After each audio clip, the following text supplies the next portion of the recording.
Good morning. Good to be with all of you today. Pleasure to be in Buffalo. You know the people who are with me, but just in case you have been living under a rock, to my far right, Robert Mujica, Budget Director for the State of New York. To my immediate right, Lieutenant Governor Kathy Hochul, who's done a great job for us statewide, but she's taken a special role in coordinating Western New York, so we thank her very much for what she's done. To my left, Melissa DeRosa, Secretary to the Governor. To her left, Gareth Rhodes, who has been working with us through this crisis. It's a pleasure to be at Roswell. Dr. Candace Johnson, thank you very much for the hospitality. I was thinking about our trip to Cuba and your great accomplishment. It was fun. It was fun, and it was productive. And it's always a pleasure to be with my friend, my partners, the great mayor of the city of Buffalo, Byron Brown, and the great county executive of Erie County, Mark Polenkars. Thank you for everything you've been doing to get us through this. I'm pleased to report that I took a COVID test yesterday, and I am negative from that test. So that is good news. You take one of those tests, it's very easy. I showed people how easy it was yesterday. And when you find out you're negative, it's actually a nice sense of relief. I didn't have any symptoms or anything, but you know, you don't need to have symptoms, and you can have the COVID virus. So you take the test, they tell you you're negative, 24 to 48 hours, and it is peace of mind. There's no reason why people shouldn't be getting testing. We actually have now more testing capacity than we are using at many of our sites. And we've expanded the number of people who are eligible for testing.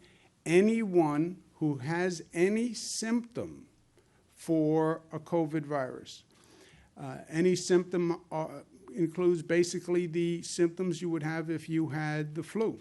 Same symptoms. If you have any symptoms, get a test. Get a test. Protects you, protects your family, protects your colleagues, so get a test. If you were exposed to a person who you find out is positive for COVID, get a test. Get a test. Takes 30 seconds. We have 700 locations across the state. So there's no reason why you shouldn't do it. You go right to the web. It shows you right where the location is. You can sign up and go. Let's give you some facts on today. Number of hospitalizations are down, so that's good news. Not down a lot, but down. I'll take it. Net change is down. Net change in intubations is down. The number of new cases per day is down by 1. Not great, but I'll take it. It's going in the right direction. So that is good news. The number that breaks my heart every day, the number of deaths, is still painfully high at 106, but it is down. And in this world where we're looking for good news on a daily basis, that is good news. Although in our thoughts and prayers are those 106 families today. And if you look at where we are, we have done a phenomenal job in reducing the spike, reducing what could have been cataclysmic. You see that incline on that curve. No one could tell you when we were in the midst of that incline where it would stop or if it would stop. There was no global expert who said, if you do this, if you close this and close this and close this, then we can tell you with certainty it will stop the spread of the virus. Nobody said that. All they could say was, do your best, try to close everything down, and then hope for the best. And New Yorkers responded. We had the highest number of cases in the country. New Yorkers responded with great unity and great discipline, and that's why that curve turned. We hit the apex, and we're on the way down. You also see how slow the way down is. That's why all the experts always say, be careful of the spike, because it's a long time coming down from the spike. You want to avoid the spike because you can't reverse it in a matter of days. It takes a long time to get those numbers back down. And this is with everything we did and with all the loss and pain we suffered. This is how long it took to get those numbers down. We now have a top priority, which we have from day one, which is our nursing homes. We were introduced to this virus in Seattle, Washington, where it attacked a nursing home. The most vulnerable population in the most vulnerable place, senior citizens in a congregate facility. That's how we were introduced to this virus, and I'm afraid that's how we're going to leave this virus. So protecting our nursing homes and seniors has been a top priority. Last week, we put in place a requirement to test all staff at a nursing home twice per week. Why? Well, number one, it keeps the staff safe. Number two, if you see an increase in the positive among staff people, it's an alert that you probably have a real problem in that nursing home, because chances are the staff are getting it from the nursing home or giving it to people in the nursing home. So if you watch what happens with the staff, it's a canary in the coal mine for what's happening in the nursing home. And third, it clearly keeps the residents of the nursing home safe. Now, to help nursing homes do this, we've worked with all the private labs, identified a number of tests that we can send just for the purpose of testing people in nursing homes. That's about 35,000 per day. We're sending 320,000 test kits to the nursing homes today to help them do this. With everything we're doing, I know the nursing homes operators are not happy about this. I get it. It's very hard to administer. The staff all have to be tested twice a week. Okay, we're giving test kits.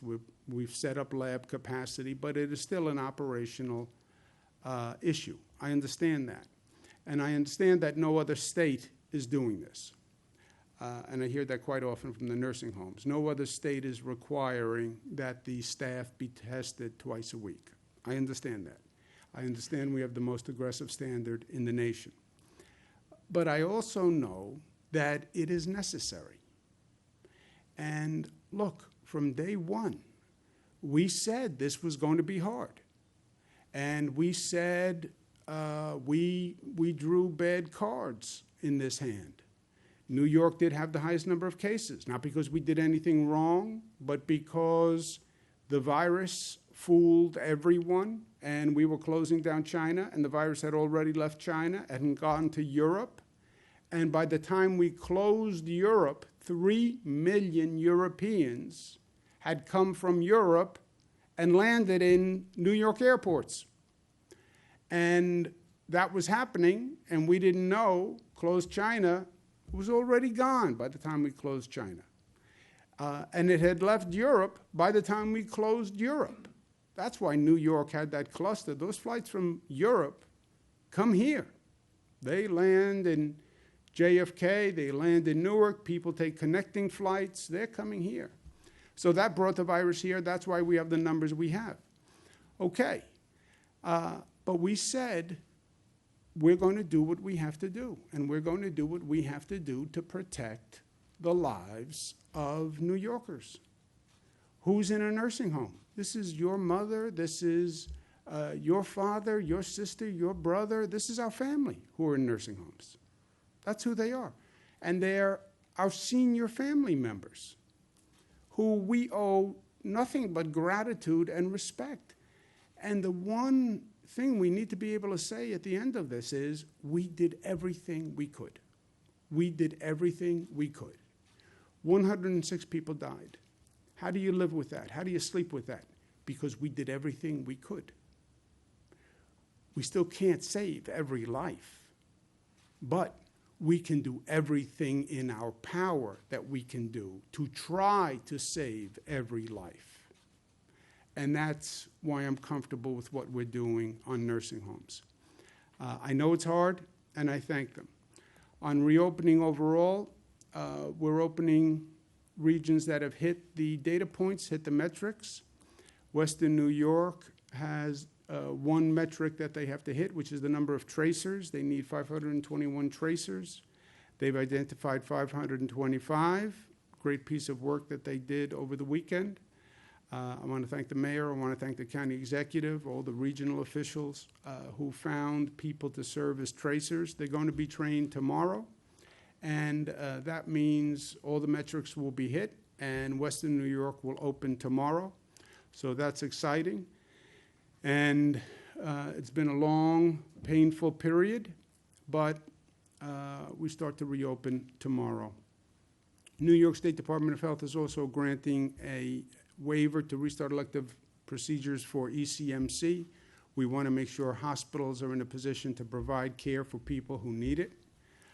So this is a good step. I also have been encouraging major sports teams to plan reopenings without fans, but the games could be televised. New York State will help those major sports franchises to do just that. Hockey, basketball, baseball, football, whoever can reopen, we're a ready, willing, and able partner. Personal disclosure, I want to watch the Buffalo Bills, but I'm still objective. I'm acting as governor. There's no personal agenda here. Yes, I do want to watch the Bills, but that is not subverting my role as governor. I think this is in the best interest of all the people and in the best interest of the state of New York, even though I do have a coincident personal agenda because I want to watch the Bills, but they are separate agendas. At least someone say I have a conflict of interest. I want to disclose it. Judges and staff will be returning to courthouses in the 30 upstate counties that are open this week. What will reopening mean? Right? That's a big topic of discussion now.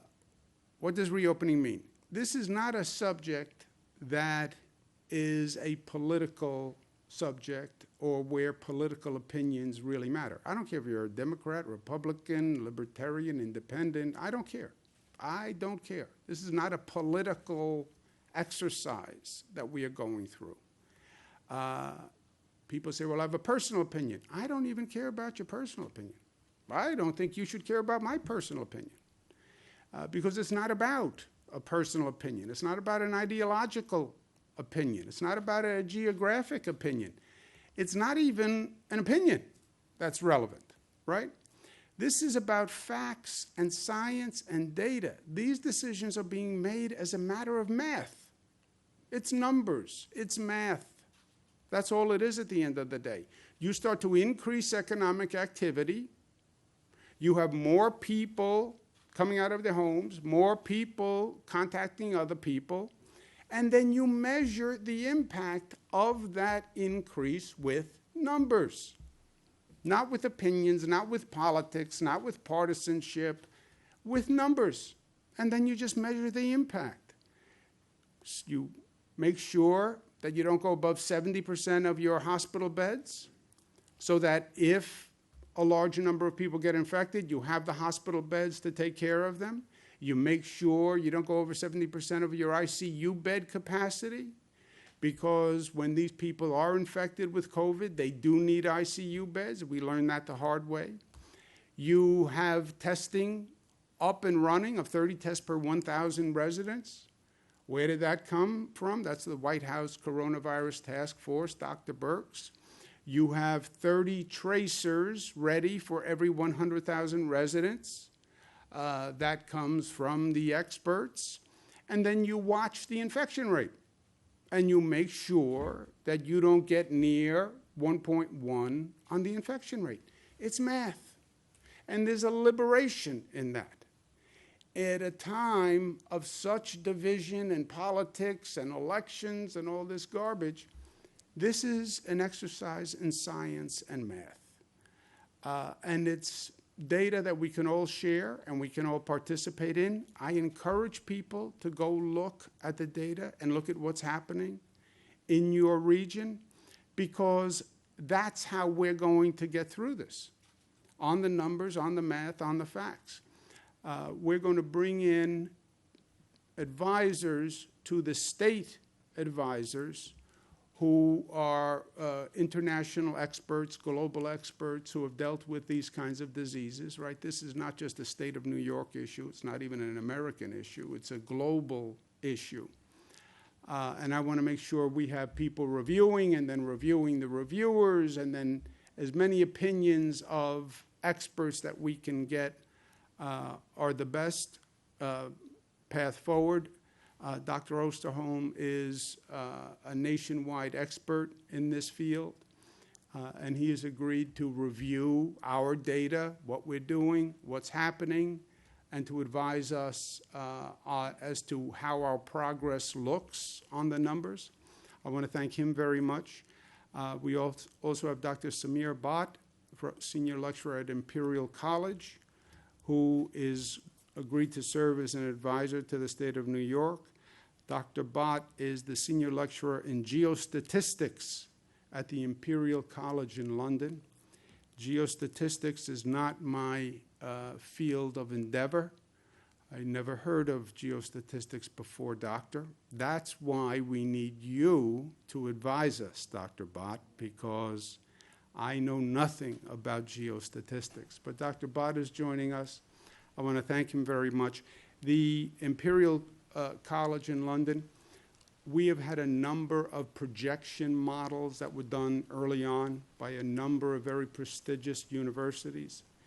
And we've been watching all these projection models since this started. As you know, many of the models were not 100% accurate because they couldn't calculate the effect of the social participation and what people actually did to change the curve. And in a state like New York, what the people did dramatically changed that curve, so it affected the projections. But the Imperial College model, as we have been following this for weeks, was the best, most accurate model. Therefore, I think Dr. Bhatt deserves all our thanks because they really helped us all through this to date. And I want to thank him very much for taking the time to advise us, not just on how we constructed our model to date, but what happens going forward as we increase the economic activity and we start to see numbers change. So, Doctor, thank you very much for being with us. And it's a pleasure to welcome you today. Thank you, Governor. A professional honor to work for New York. Yeah. I think your state has already shown what can be achieved when policies are driven by science. And I think the sacrifices people have made and will continue to make deserves an applause. The leadership shown in New York during this crisis should be commended. And I think yours is an approach for others to follow. At Imperial College London, we have a huge COVID-19 response team, collaborating with scientists and government agencies globally. You in New York have successfully contained the virus for now, but New York is not out of the woods yet. No state, no country is. As you reopen, New York must continue to watch the data and follow the science. We are really eager to work with New York, as they're approaching this crisis from a scientific perspective driven by data.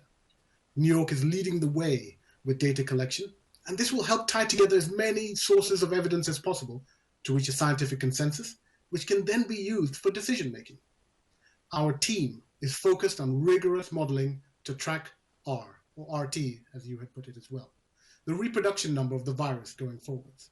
If R goes above 1, this means the virus is no longer contained, and we aim to track the spread of this virus and the disease using the best data possible and as much of it as possible. We are committed to open science so policymakers and citizens understand our conclusions, limitations, and of course the uncertainties. To date, my team at Imperial has released reports for Europe, Brazil, Italy, relying on data from Google, as well as open source statistical tools developed at Columbia University. Thanks to these tools and our research network, the code is available for everyone to see, test, and to improve. As countries around the world and states around the US start reopening their economies, we will see cases rise once again. And so New York must continue to be vigilant and to follow the data. So I think I say, Governor, thank you for this opportunity, and truly thank you for the work you've been doing and you are doing. Thank you. Thank you very much, Dr. Ott. Thank you for being with us. Thank you. I look forward to speaking to you in the days ahead. I want to thank the doctor very much and the whole college. Look, I'm a parochial New Yorker. I was not all that eager to seek the advice of a college in London, but I can tell you this. This is a global pandemic, and what we're now doing, other countries have done before. We tend to think we are always the first. We're not the first. We're not the first to deal with this virus. Other countries have dealt with it. Other countries have gone through reopening. They've learned all sorts of lessons on reopening. I want to make sure that what we're doing is the best informed approach. So I want to thank the doctor very much, and they'll be looking exactly at what happens at our data, our metrics going forward. And then the last point is, what's the impact of the reopening? We don't know yet what the road ahead looks like. It is a function of what we do. So you tell me, how responsible are the employers in following the guidelines that have been put forth, right? We talk about reopening and contracting and agriculture and fishing and manufacturing, and there are safety guidelines that those employers must follow. How scrupulous they are in following those guidelines will matter. You tell me if the store owners follow the guidelines, and I'll tell you what happens. You tell me if the employees are following the guidelines and wearing the PPE and using the hand sanitizer, and I'll tell you what happens. You tell me how individuals react now that the weather is getting warmer. Are they wearing masks? Are they acting socially responsibly? Are they staying within social distancing requirements? And I'll tell you what's going to happen. You tell me how effectively a local government enforces the guidelines, and I'll tell you what is going to happen. So none of this is predetermined. This is all a function of what we do today going forward. And the smarter, the more disciplined we are, the lower that infection rate will climb. The lower the infection rate climbs, the more you increase the economic activity. It is a formula. It is math. And that is at the same time. It's liberating because it takes the politics out of it, it takes a personal opinion out of it. But it's also something you can measure and track, and you will know exactly what's going to happen because it's a function of what we're doing. It's up to us. It's up to you. It's the collective. We're going to decide the future that starts today. We should also set our goal high, right? We're coming back. We're coming back from the closing. All right, so what is our goal? I say it should not just be about we're going to reopen. Reopen suggests you're going to go back to where you were before the closure. We're going to go back to the day before the closure. No.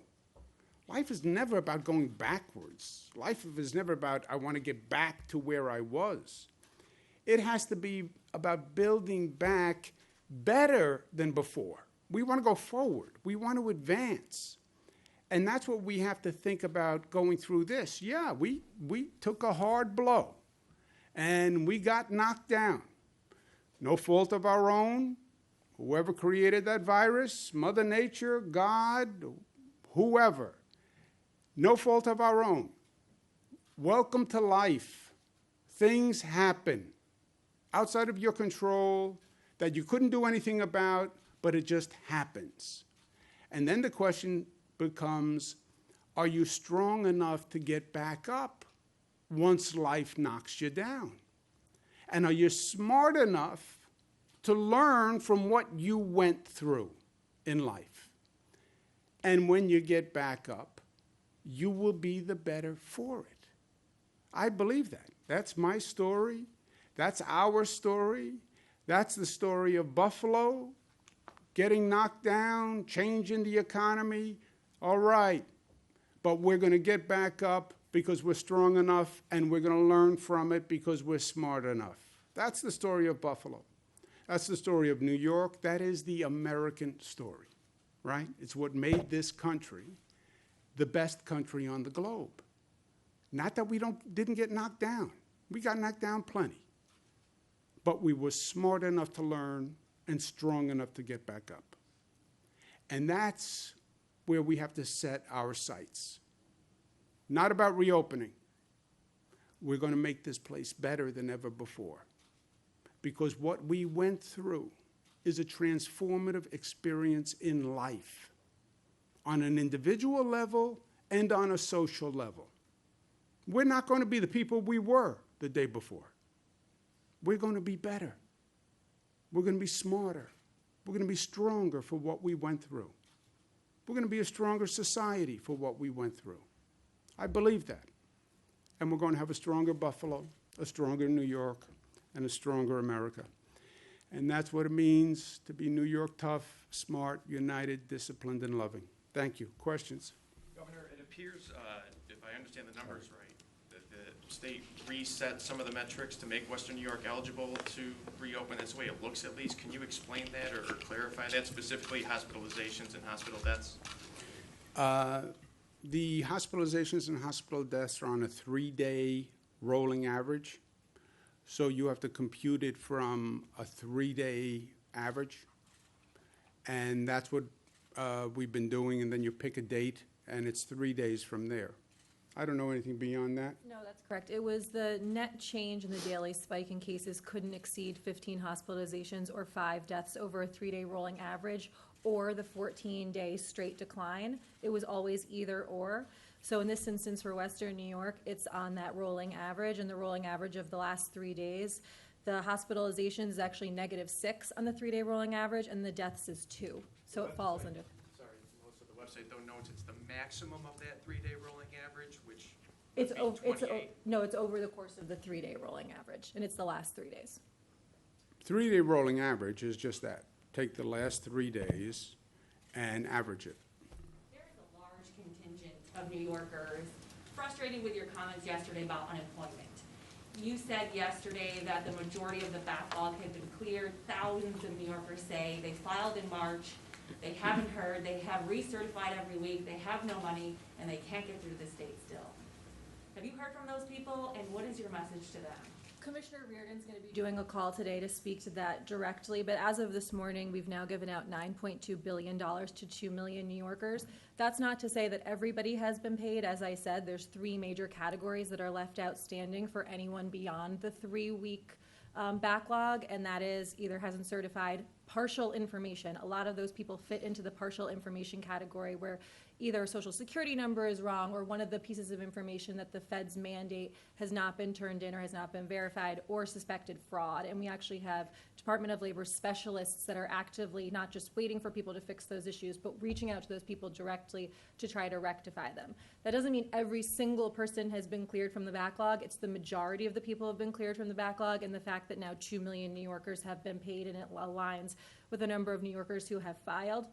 We're getting very, very close. So for the people who are outstanding, that is now the exception, not the rule, and DOL is working round the clock to address those issues. And Commissioner Reardon will be speaking again exclusively in a call today just to answer questions on this. You won't say how big the backlog is. How She big is will the today. backlog? She will today. She's going to address it today. Yeah, but also let's remember the context. You know, people are angry here, people are angry here. People are angry everywhere right now with good reason. Here's the needle you have to thread, right? We have an unprecedented number of unemployment claims. It has overwhelmed every state in the United States of America. I talk to governors all day long. Everyone is dealing with this. Federal government just passes a new law a couple of weeks ago, changes all the rules. All the states have to change the program to fit the new rule. And you're getting literally millions of calls where you got thousands of calls previously. Come up with a better system, a better website, more phones. We have 3,000 employees on phones and the website. Get the money out the door, get the money out the door, get that money out the door. Then you have another pressure, which is, hey, this is taxpayer money. Make sure there's no fraud. I hope you're not giving out money to somebody who doesn't qualify. I hope you're meeting every federal test. all that 476 criteria. I hope you're checking every box. And now you're getting fraud alerts. We think people are defrauding the unemployment system. We think there may be widespread computer cyber fraud where these people don't even exist. And it's a fraud scheme all done on a computer because you're not seeing people anymore, right? There's no person who walks in the door.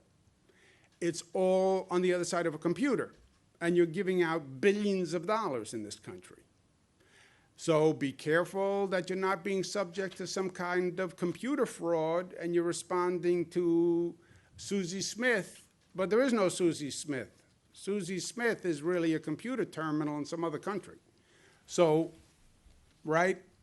Because I guarantee you, a few weeks from now, I'm going to be at a press conference like this, and someone's going to say people are really angry that you gave out a lot of money and the people didn't exist and they were just computer scam artists, and how did you not know?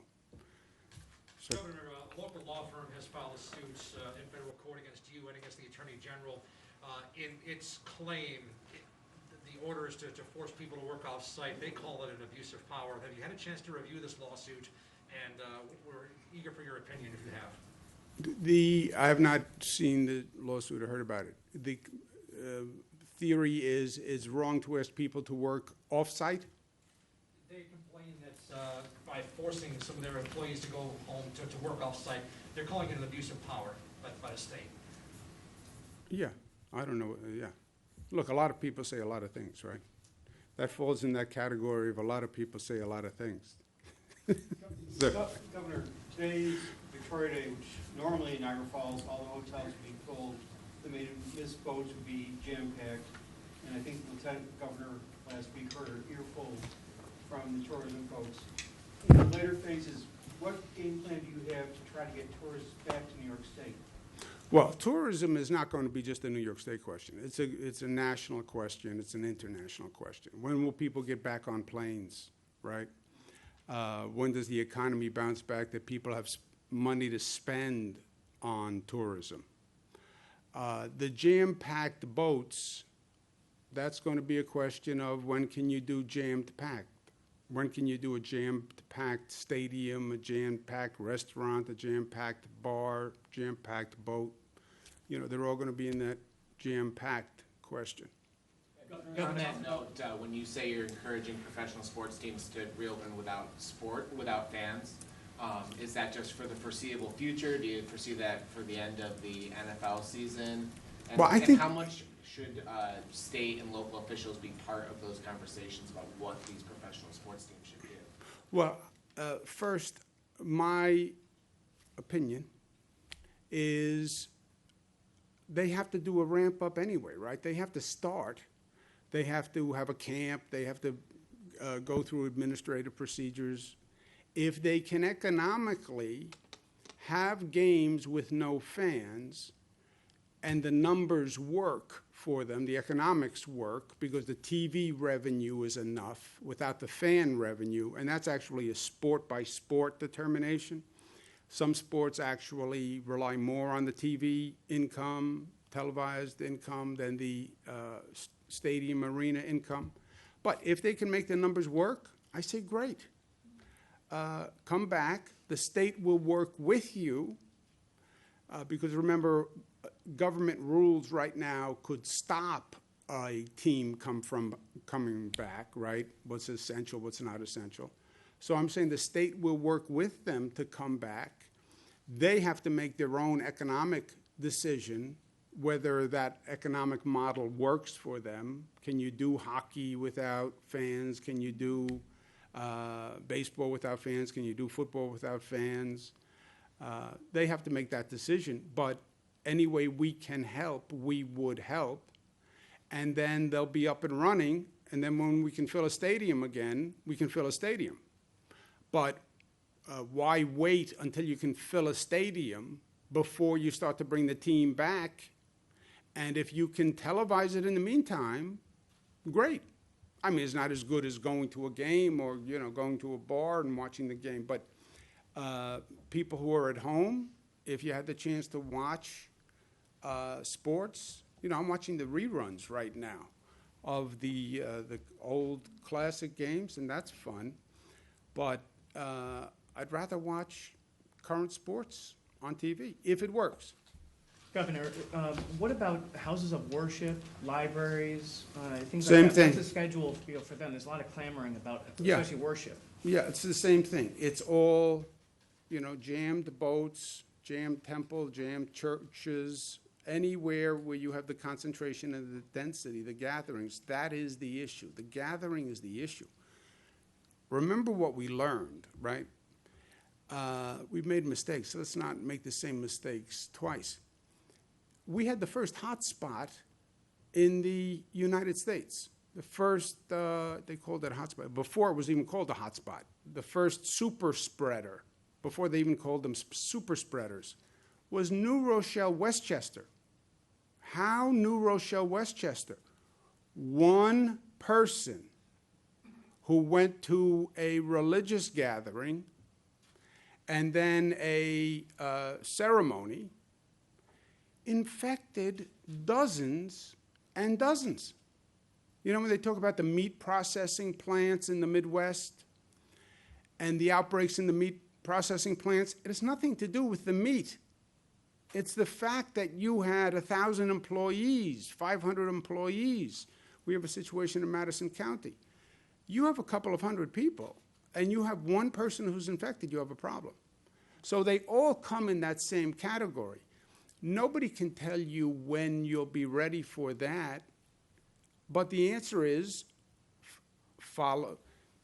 The answer is everybody will know, because if you follow the numbers and you follow the math, you will watch that infection rate and you will see the trajectory of progress. It's that simple. Do they fall into in terms of those 4 phases for reopening? And do they fall into 1, 2, 3, or 4? Oh, that's on the website. Does anyone know what? It wasn't. I don't think Oh, the houses of no. worship isn't on there. Robert? Houses of worship, as if you were just to open them up regularly with new guidelines, would fall in the last stage, because as the governor said, that's a mass gathering. The same thing with a stadium, the same thing with any situation where you have a lot of people together, right? The question is whether or not you could do something less than that. But that's still an open question, is whether or not you can. It hasn't been determined whether they could be a small group, like 10, 15, 20 people. Right, not yet. I spoke to a nursing home administrator Friday who said they had no idea the state was sending them testing kits, and they were being told they had to pay for them themselves, went out, procured some on their own. What's the line of communication between the state and nursing homes in terms of how we're going to get these kits to you and how many you're going to get? Well, we're on daily communication. This scale of testing is new for everyone.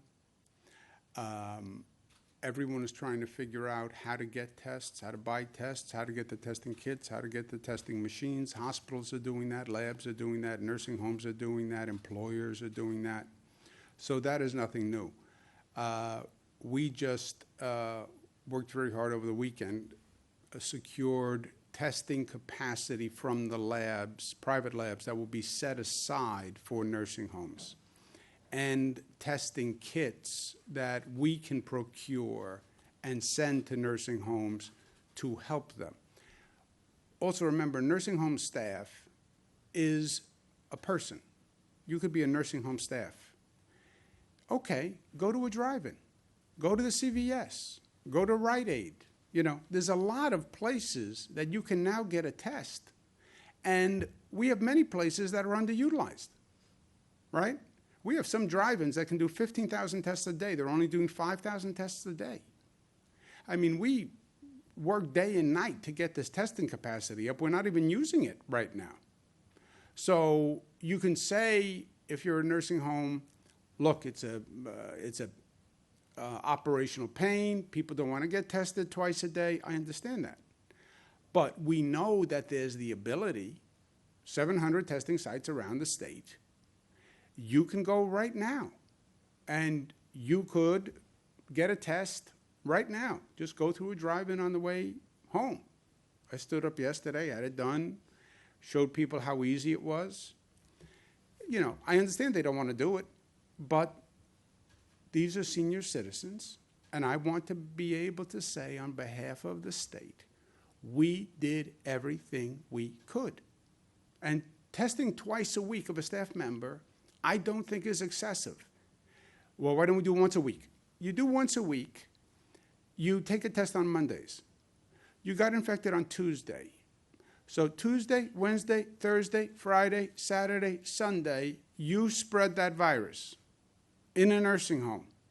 And then you found out a week later when you tested positive.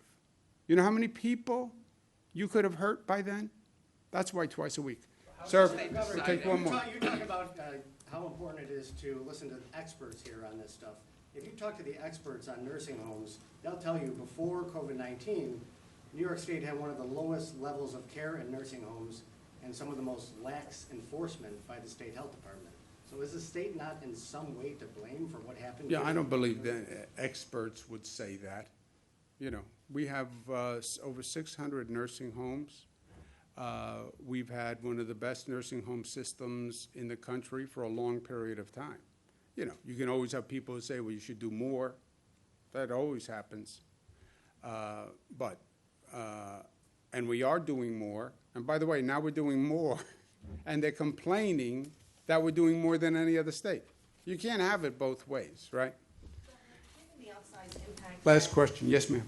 Given the outsized impact that some counties have on an entire region, has there been any thought given to publicly posting the county breakdown as far as the reopening metrics go? Because right now, those aren't available.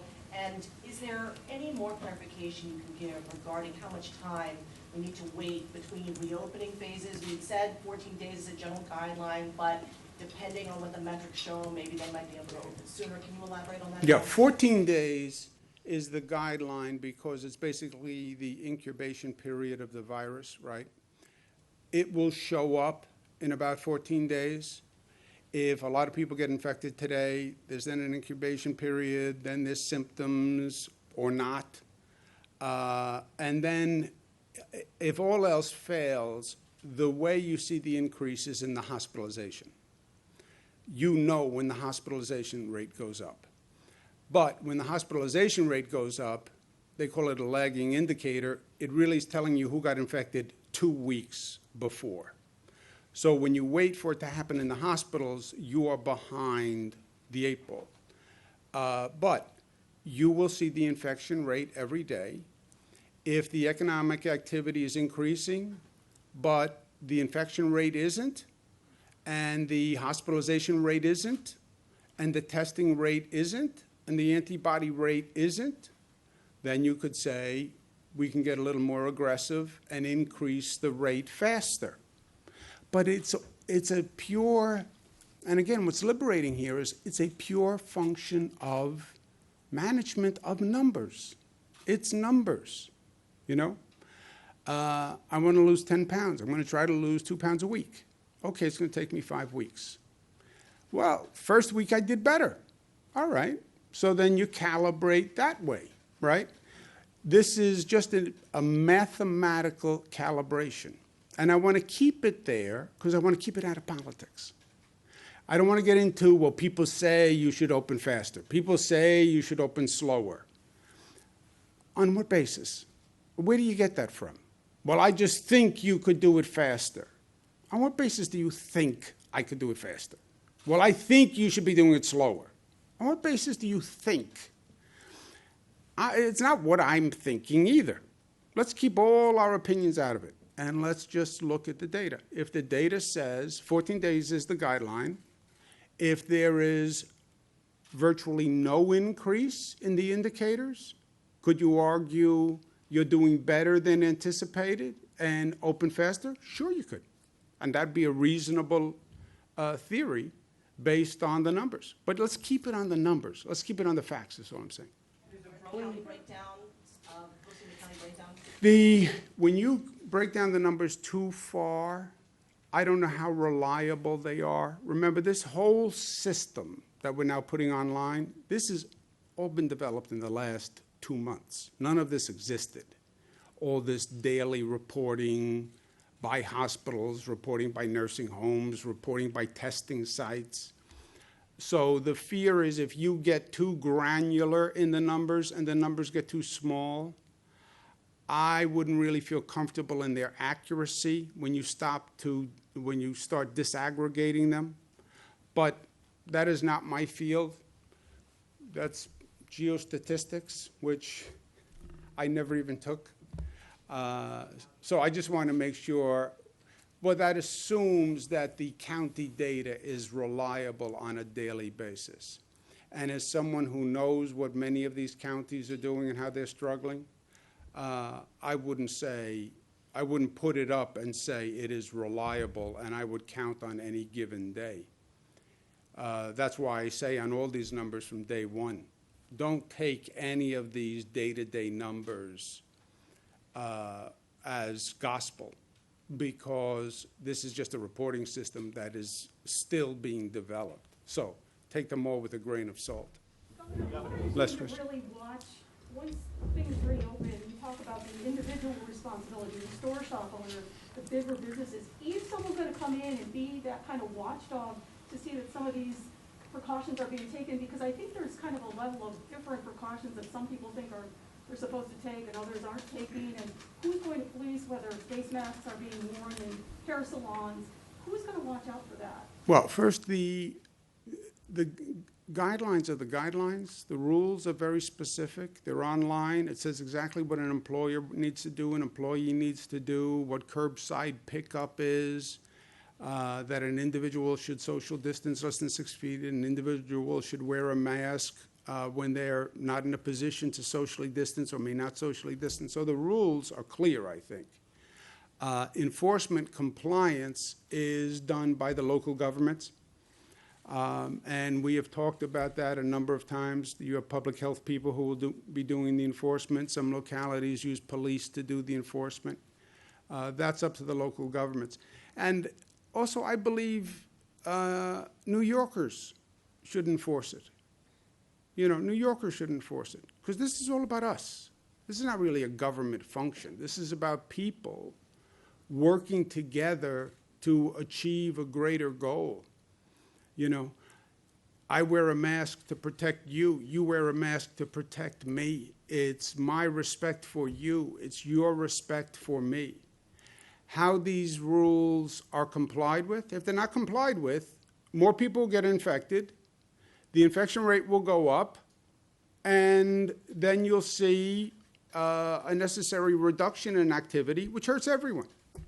So that's how we do it. Yeah, really last question. This is Metric's question from earlier, because why I think it's important, based on what I understand, is that the state moved the date for that spikes from basically the beginning of the outbreak to May 15th. Based on what I've been reading, that changes the date that Western New York would have qualified by at least 10 days, that we were still at least 10 days off. So can you give a little clarification as to what exactly did move and how much that changed when this region qualified for phase one? Yeah, I don't know anything more than I told you. A 3-day rolling average is a 3-day rolling average going back 3 days from today, right? That's a 3-day rolling average. Yep. And we have numbers for what that 3-day rolling average must be. So today's Monday, Sunday, Saturday, Friday, that's the 3-day rolling average. It's based on the last 3 days, and what we've been very clear on was that once we hit May 15th, as soon as a region met the benchmarks, they could enter phase one. So the time reset on May 15th, which was the end of the pause. The last 3 days, Western New York met the benchmarks. The numbers that I gave you, the -6 on the hospitalizations and the 2 on the deaths for the 3-day rolling average, which allowed them to enter phase one. The New York Forward book note says that number can never exceed 15 or 5 respectively, so I think that's where the confusion is. I don't know, you're above my pay grade. It's on the net change in daily spike. It's not exceeding at all, like not from a baseline of 0. It's the -6 in hospitalizations and the 2 in deaths. How did we get so many contact tracers? Yesterday, the governor said we were 352 short. Great work of our county executives. They County- identified the bodies within the counties. county executive, city, you came up with contact tracers, scrambled. Every region has a number of employees who they're going to make available as contact tracers. Any other area, LG? There are individuals from the various counties participating, people who work in county public health departments, county social services. Even in Niagara County, we have 50 sheriffs that have been identified. So we've really enlisted the public servants from the 5-county region. They have stepped up. They've been participating from the very beginning. They take a 4-hour training course, and they'll be ready to launch tonight. You too can be a tracer. Constitutionality. It's a great second job. Constitutionality Thank you, question. guys. Mark, thank you Governor. very much. Thank you, Governor. Thank you. Governor, on Thank you. constitutionality, do you think that, are you concerned about whether there could be lawsuits or anything against